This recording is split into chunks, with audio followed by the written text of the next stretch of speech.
Pero on the good side naman mga kapiksi, no, yung 2025 mo, this is a year of recovery para sa inyo mga kapiksi at saka year of good karma, no? Ito ay taon ng pag-recover mo para maging maayos yung buhay mo and good karma. Kasi nga ito nga yung nag-aantay sa inyo, kaya magiging maayos yung buhay nyo kasi nga maka-experience kayo ng abundance at saka itong mga big happy changes na ito mga kapiksi. Okay?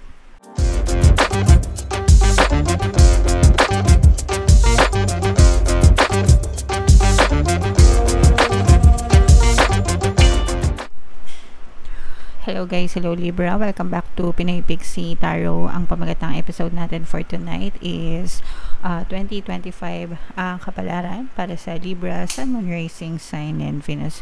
Ito yung mga decks na gagamitin natin guys, medyo madami kasi sa isang buong taon ito and medyo mahaba din yung reading natin for tonight mga kapiksi.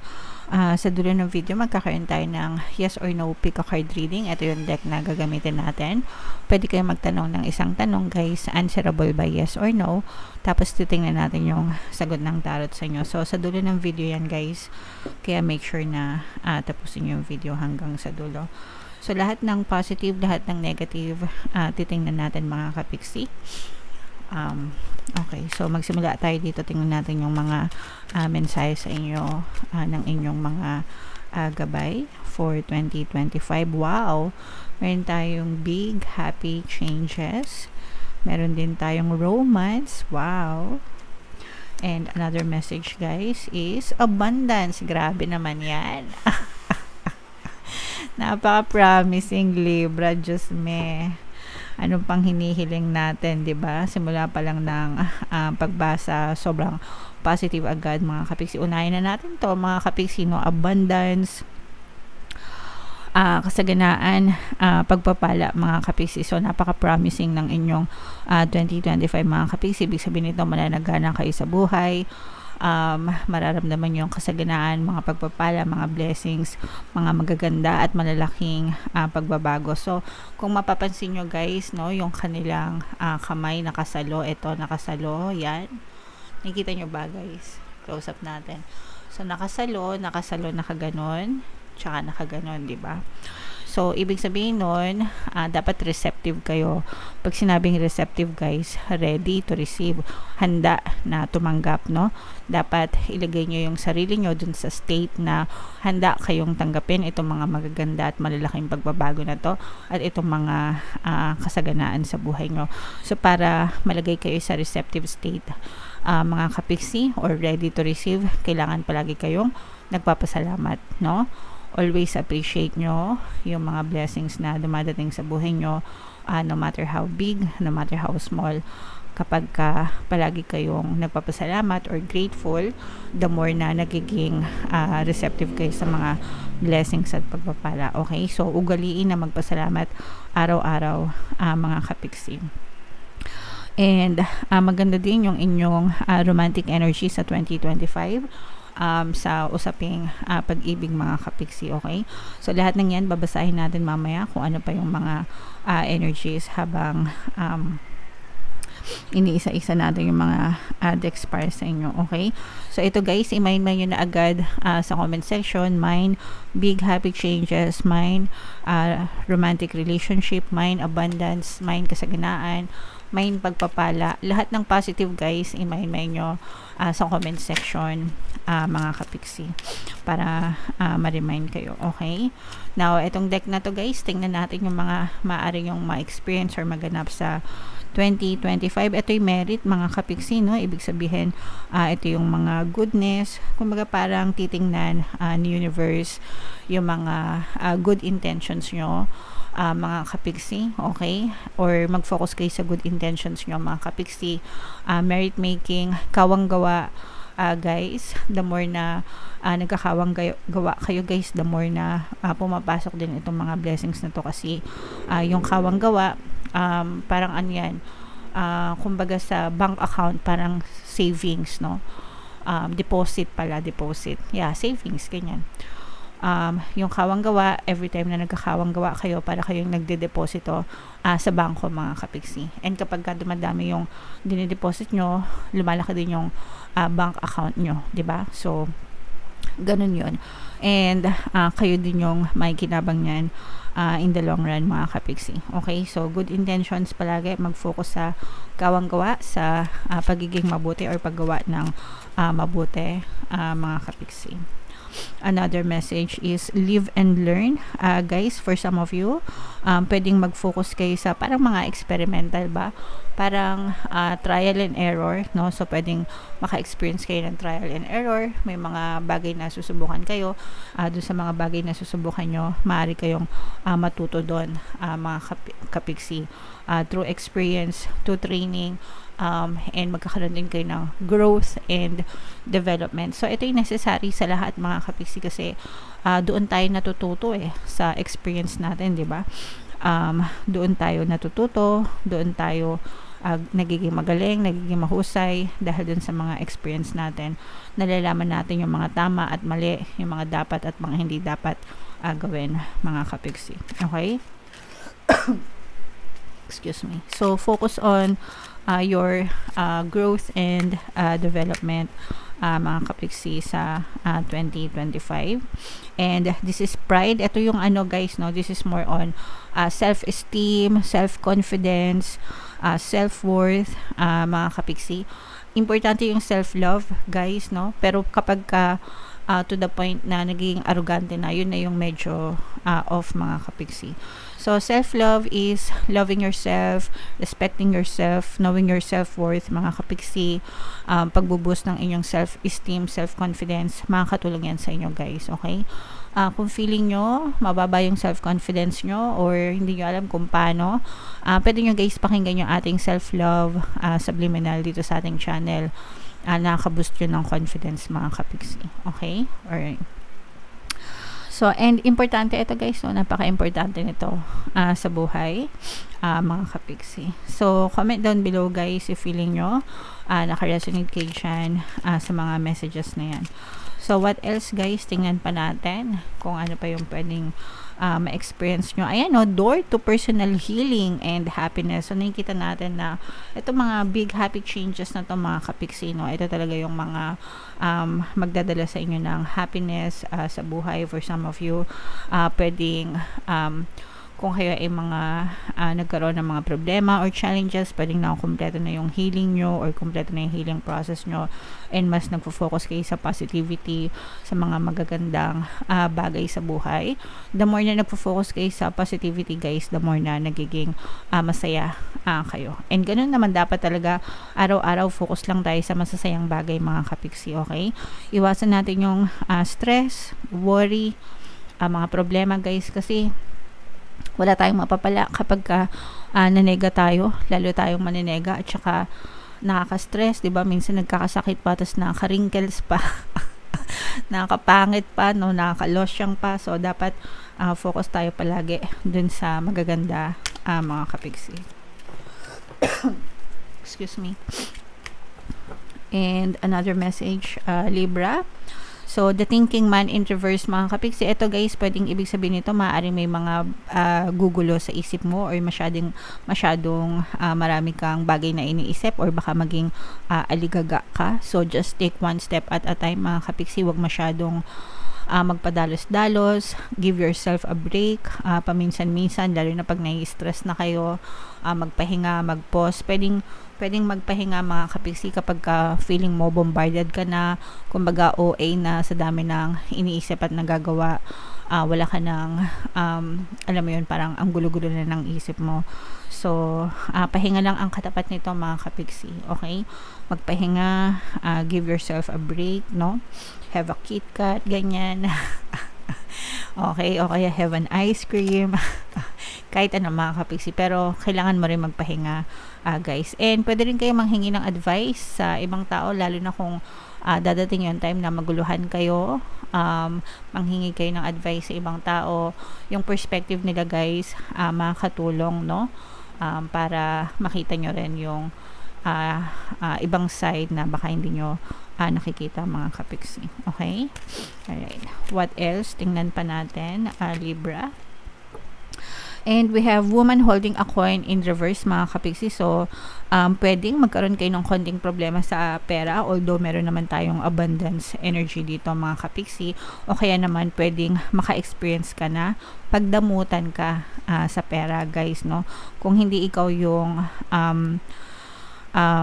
magdadamot, baka ikaw yung pagdamutan. Para sa akin, okay na yung ikaw yung pagdamutan, wag lang ikaw yung magdamot, mga kapiksi. Kung kaya naman natin, 'di ba? Kung kaya natin mag-extend ng help, magbigay ng tulong, lalo na kung pera, madali lang naman kitain yung pera, mga kapiksi. Pero kung ikaw yung magdadamot, parang or kung ikaw yung tama, ano ba yung sabi ko? Kung ikaw yung magdadamot, parang pwede naman magbigay or tumulong dun sa base sa kakayahan mo. Okay, para hindi ka rin pagsamantalahan ng ibang tao, mga kapiksi. Kung ikaw naman yung pagdamutan, wala naman tayong choice, mga kapiksi. So, ipagdasal na lang natin sila, and wag magtampo, hayaan na lang natin. Baka meron din silang ibang needs or pangangailangan. Basta magsikap lang tayo sa buhay natin, mga kapiksi. Okay? Pero kahit na ganyan, guys, meron pa rin naman tayong abundance energy. So, ito'y kasaganaan pa rin sa pera, guys. So, wag kayo masyado mag-worry dyan. Titingnan pa natin, no, yung rest ng spread nyo, babasahin natin. Lahat ng positive, lahat ng negative, titingnan natin, mga kapiksi. So, shuffle natin to, guys. Habang sinashuffle ko to, panoorin nyo muna yung video natin regarding sa ating paano mag-manifest ng abundance video course. Kapiksi, sawa ka na ba sa mga struggles at hirap sa buhay mo? Masipag ka ba at masikap sa buhay ngunit hindi ka pa rin umaasenso? Ilang beses ka na bang nag-attempt mag-negosyo at mag-invest pero palagi ka pa rin nalulugi? Sa pagkakataon na ito ay maaaring may subconscious beliefs ka na nagiging balakid sa iyong pag-unlad at pagyaman. Introducing, paano mag-manifest ng abundance video course. Dito ay matututunan mo ma-overcome ang mga balakid mo para tuluyan ka ng umunlad, umasenso, sumagana, maging matagumpay, successful at maswerte sa iyong kabuhayan, pera, trabaho, negosyo sa lapi at kaperahan ng bonggang-bongga. Dali, mag-send na ng email sa pinoypixie@gmail.com at simulan na ang iyong pagyaman ngayon. Alright, so sa lahat ng gusto mag-avail ng ating mga products and services, mga kapiksi, una meron tayong paano mag-manifest ng abundance video course.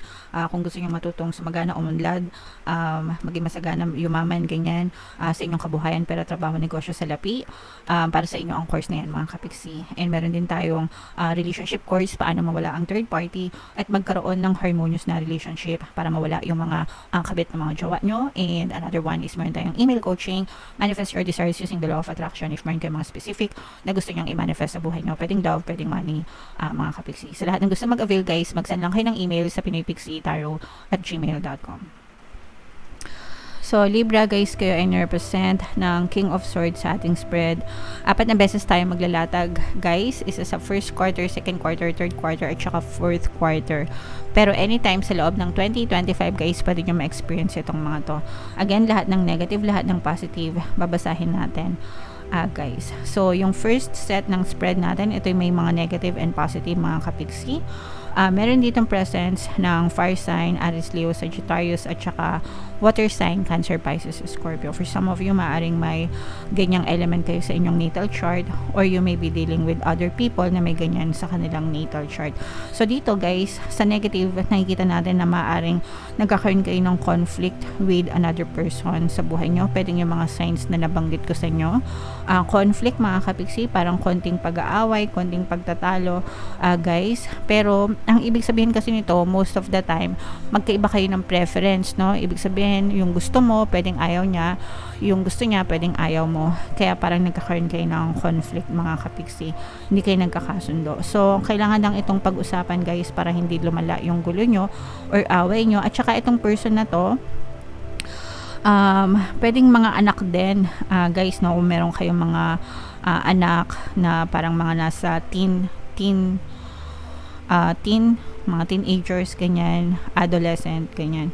Parang medyo nahihirapan kayo na pasunurin sila, or nahihirapan kayo sa ugali nila, or palakayin sila. Parang nagiging immature yung iba, or parang nagre-rebelde, mga kapiksi. So,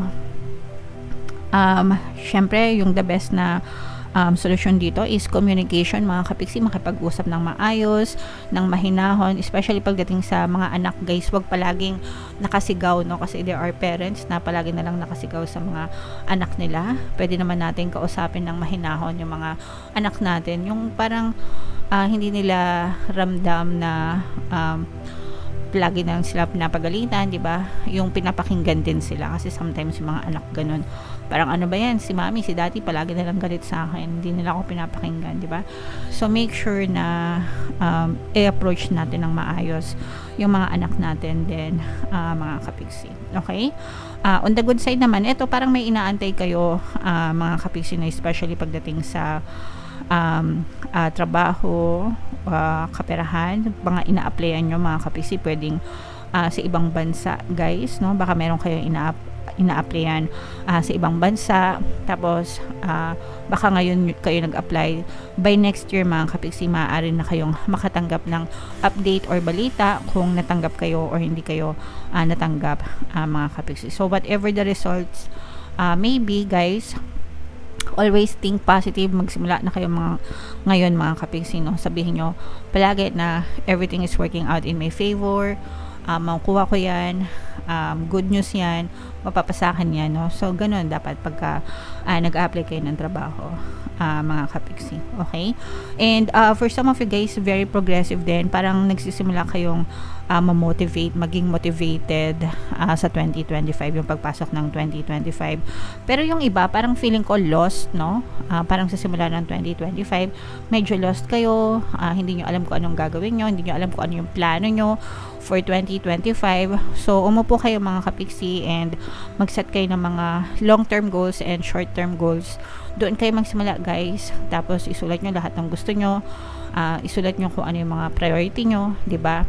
Tapos gawa kayo ng strategy nyo, di ba?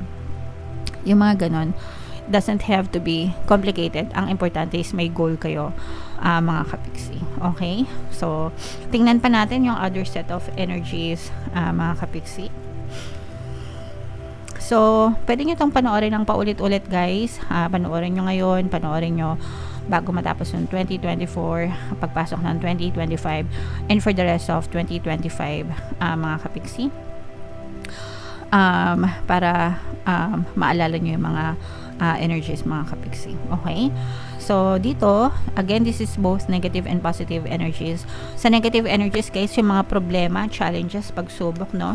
Medyo mabigat, guys, yung mga pagsubok na pwede nyo ma-experience sa 2025. So medyo hindi easy, no? Hindi easy, hindi madali yung 2025 mo, kapiksi. Makaka-experience ka ng mga problema, ng mga challenges, sa mga pagsubok, especially yung burden ba, yung parang feeling mo may pabigat sa'yo, no? Pwedeng pabigat sa buhay, pwedeng pabigat sa mga obligasyon, or pabigat sa mga responsibilities, mga kapiksi. Okay? So mararamdaman mo yung bigat ng buhay sa 2025. Pero on the good side naman, mga kapiksi, yung mga pabigat na to, or yung mga paghihirap or pagsubok mo, malalampasan mo yan dahil ikaw ay masipag, guys, no? So makaka-experience ka pa rin ng mga rewards from the universe, guys. Kaya importante na mag-persist kayo, ibig sabihin magsumikap kayo at magtiyaga hanggang sa malampasan nyo yung mga pagsubok sa inyong physical reality, mga kapiksi. Kumbaga mag-focus lang kayo sa mga goals nyo, kasi lahat ng effort nyo, lahat ng sakripisyo nyo, may kapalit na blessings, mga kapiksi.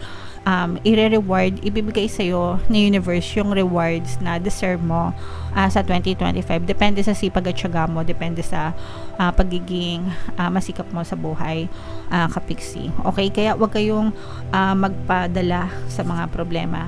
Kumbaga, wag kayong sumuko dito sa mga problema na to, kasi normal naman na may pagsubok, guys, no?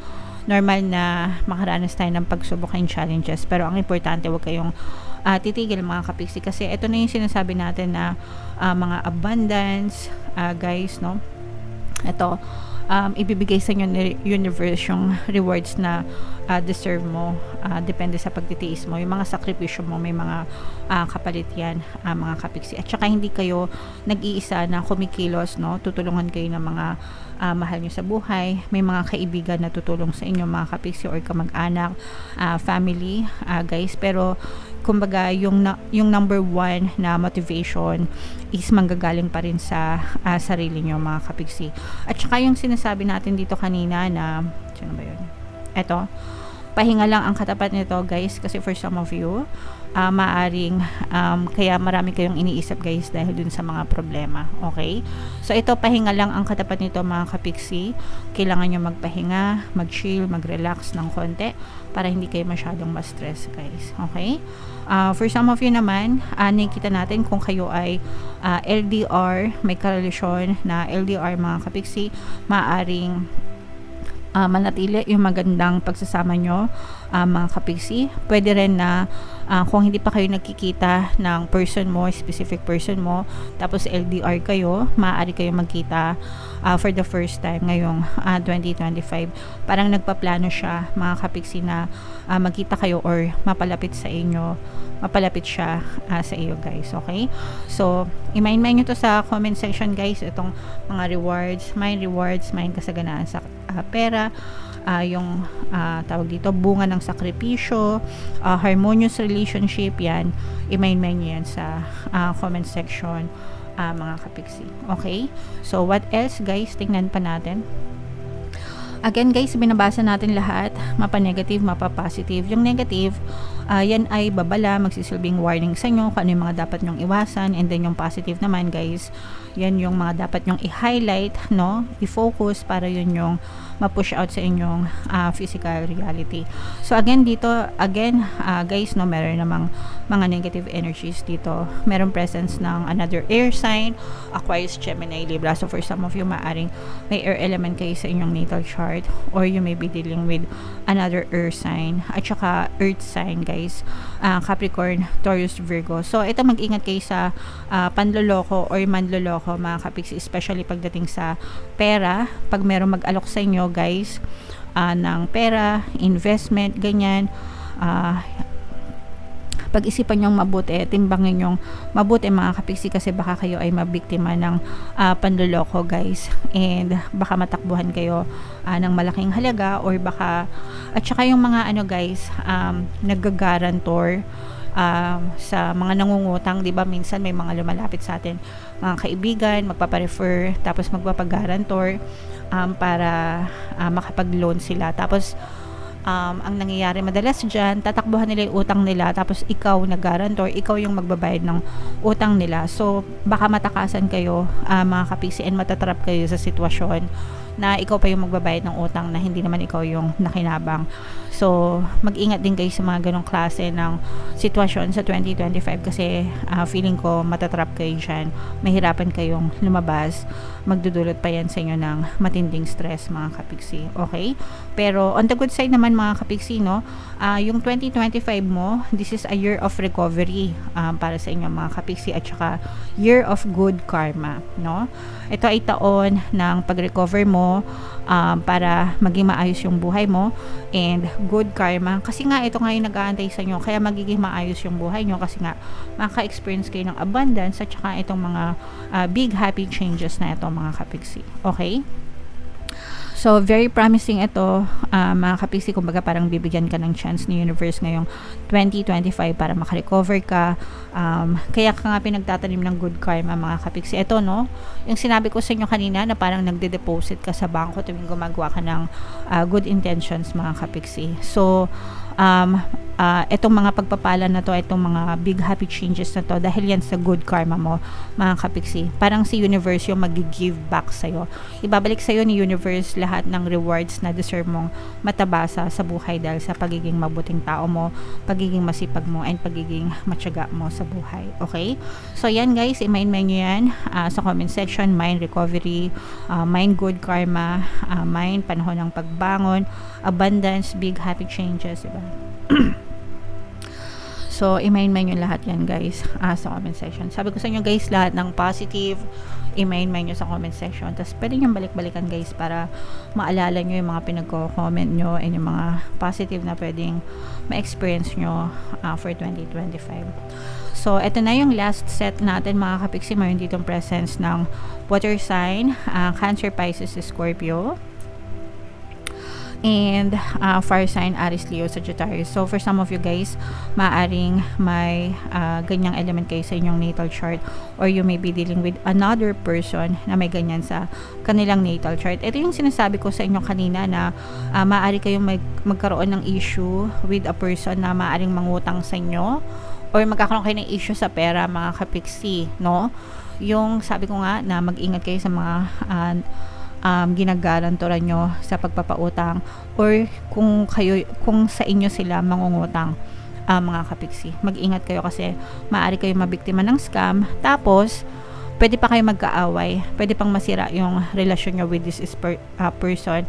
Kapag ito tao na to nakuha niya na yung gusto niya sa'yo, or napagbigyan mo siya, maaari kang i-block na to mga kapiksi, no? Pwedeng i-block ka niya, hindi mo na siya makita, hindi mo na siya makausap, tapos ikaw pa yung ilalagay niya, parang ikaw pa yung gigisahin niya, mga kapiksi. Parang papalabasin niya na kasalanan mo, na ikaw yung gumawa ng hindi maganda sa kanya. Okay? Kaya again, maging responsable kayo guys sa mga taong pinagkakatiwalaan nyo, strangers man or kakilala man, especially kakilala, kasi sometimes sakala natin kilala natin, no? Pero meron pala silang mga hindi magagandang intention sa atin, so baka mapasama kayo. Okay? And ito na yung huling set ng very good energies natin guys. Hindi nagpahuli yung swerte, no? So may mga swerteng darating sa inyo guys, no? Again, ito'y bahagi pa rin ng inyong good karma, mga kapiksi. And babalik na naman tayo dito sa abundance and big happy changes mga kapiksi. Nasa inyo yung energy ng swerte, good luck, good fortune. Maraming opportunities actually, no? Para sa inyo ngayong 2025. Parang maraming options na ibibigay sa inyo sa universe, especially pagdating sa negosyo or sa investment mga kapiksi, para maging masagana yung buhay mo. Parang itong mga opportunities na to guys, ito yung magiging pintuan para maging masagana and para magbago yung buhay mo, and magbago din yung takbo ng swerte sa buhay nyo mga kapiksi. Okay? So napakasaya na may mga opportunities na dumadating, pero again, maging responsable kayo guys. Pag-aralan yung mabuti, mag-research, magsaliksik para hindi kayo mapahamak guys. Yeah, okay? Kasi yung sometimes yung mga opportunity kasi guys, no, sinasakyan din ng mga opportunista, no?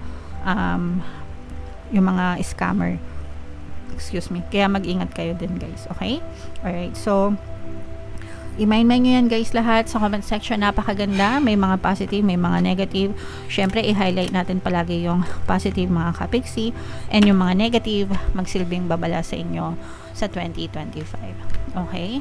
Alright, so shuffle natin to guys. Ito yung ating yes or no pick a card reading. Huminga kayo ng malalim mga kapiksi, tapos itanong nyo sa isip nyo yung isang tanong na gusto nyong malaman for 2025, answerable by yes or no. Tapos titingnan natin yung sagot ng tarot sa inyo mga kapiksi. And habang sinashuffle ko to guys, sasamantalahin ko yung pagkakataon para magpasalamat sa inyong lahat. Thank you so much guys sa pagsama nyo sa akin ngayon 2024, and sana ngayon 2025 samahan nyo pa rin ako dito sa ating YouTube channel, Pinoy Pixie Tarot and Pinoy Pixie Love Tarot, sa ating Facebook page Pinoy Pixie Tarot, and sa ating Instagram page Pinoy Pixie Tarot.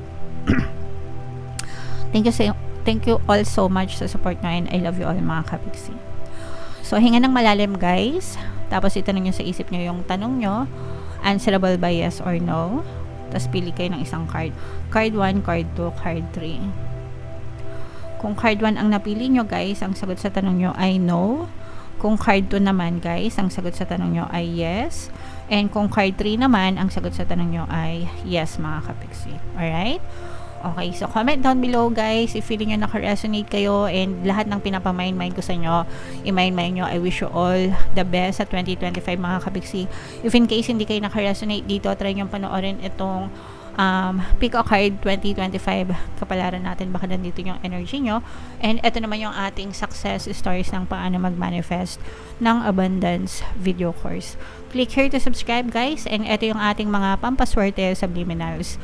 Thank you for liking, sharing, and subscribing, and see you again next time. I love you all, mga kapiksi. Have a nice day. Bye-bye.